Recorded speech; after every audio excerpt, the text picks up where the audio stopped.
Okay, I'm starting my video out today by reading 1 Corinthians chapter 13 and verse 13.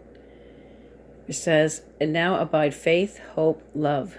These three, but the greatest of these is love." Okay, so the greatest of these is love. We're going to do some numbers on that scripture near the end of the video, but I was looking at the gematria value of the phrase, the greatest love of all. And when you think of the greatest love of all, you think about what Jesus did for mankind. But we're also going to see the deeper things behind this phrase and the love that he showed us.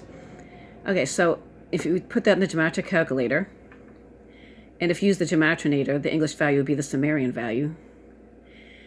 Okay, so first of all, the simple value of that phrase is 228, and the English is 1368, and the Hebrew is 1373.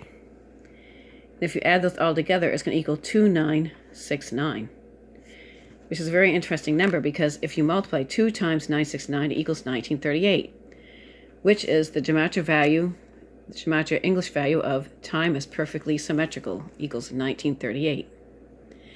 And what's also interesting, if you take this number, is 2 times 9 times 6 times 9 equals 972, plus 279 is 1251. And if you've been watching my videos, I talk about how that represents symmetry and time, the clock. Like 51 is the reflection of 12. There's 12 numbers on the clock. Then you got 12 going backwards. This looks like the 51. It's representing time and time coming together. And also division, if you look up Luke 12:51. And if you take all these numbers, 228, 1368, and 1373, and you multiply them all together, like this, 2 times 2 times 8 plus 1 times 3 times 6 times 8 plus 1 times 3 times 7 times 3 is going to equal 239. What's interesting is that 239 is the 52nd prime number, and the word now equals 52. Because when time and anti-time come together, it's going to stop time, and we'll be living in the now, the moment. Times we know it will not be, we then be living in the now.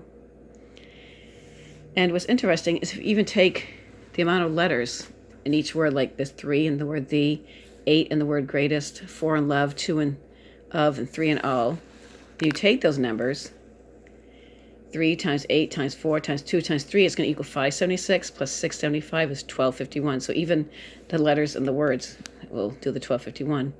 And if you take every letter and shrink it down to its smallest value, like T is 20, 2 plus 0 is 2, H is 8, E is 5. You do that all the way across and take all the numbers and multiply like we did up here.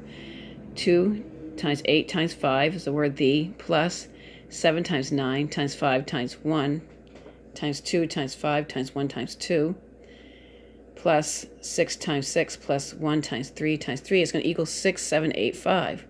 What's interesting about that number is 6 times 7 times 8 times 5 is 1680, and 16 plus 80 equals 96.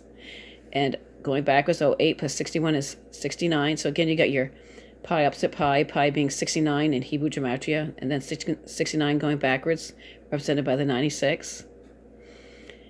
And what's also interesting too, if you think about the scripture I read at 1 Corinthians 13:13, you take 13 times 13, it equals 169. And what's interesting about that is that P is the 16th letter, I is the 9th letter, so you get pi.